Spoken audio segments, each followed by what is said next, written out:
हे उदाहरण बघा. हे उदाहरण नंबर सिरीज म्हणजे ही मालिका आहे. ही मालिका आपल्याला पूर्ण करायची आहे. आता याला आपण नंबर सिरीज म्हणतो. 3, 6, 12, 24, 48 डॉट डॉट डॉट प्रश्नार्थक चिन्ह, म्हणजे या ठिकाणी 48 नंतर कोणती संख्या येणार हे आपल्याला काढायचं आहे.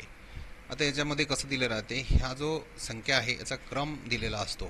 आता तो वर्गाच्या स्वरूपात असेल, गुणाकाराच्या स्वरूपात असेल, बेरजेच्या स्वरूपात असेल, वजाबाकीच्या स्वरूपात असेल, किंवा दुप्पट असेल, तिप्पट असेल, हे सर्व आपल्याला या संख्या विचार करून आपल्याला हे सोडवायचं आहे.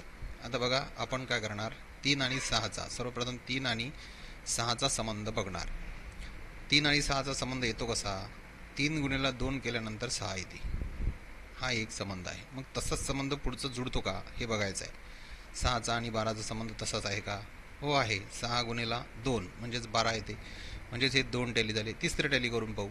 12 आणि 24चा संबंध, 12 गुणिले 2 हे 12 गुणिले 2 केल्यानंतर 24 येतात. 24चा संबंध पाहू तसाच आहे का, 24 गुणिले 2 48 आहे तसाच, म्हणजेच आपल्याला 48 गुणिले 2 करता येतील. 2 2 2चा फरक आहे, म्हणजेच 48 दोन्ही 96 हे उत्तर येणार. 48 गुणिले 2. दुसरं उदाहरण बघू.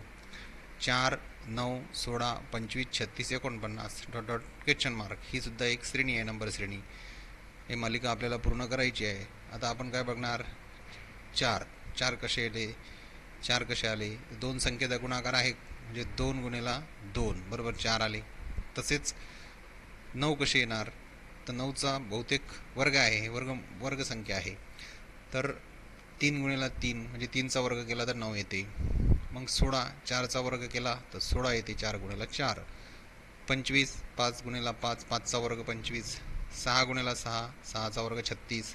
7 गुणिले 7, 7चा वर्ग 49 आहे. म्हणजे हे काय आहे, 2 पासून सुरू होणाऱ्या ज्या संख्या आहेत त्यांचा वर्ग आहे. तर आपलं किती आला, 7 पर्यंत आलेलो आहे. आपण 7 पर्यंत दिलेली आहे. मग आपल्याला पुढची संख्या घ्यावी लागेल 8. 8चा वर्ग 64. 8 गुणिले 8 बरोबर 64. ही संख्या उत्तर येतील 64. अशा प्रकारची संख्या मालिका हे नंबर श्रेणी सोडवावी लागते. धन्यवाद.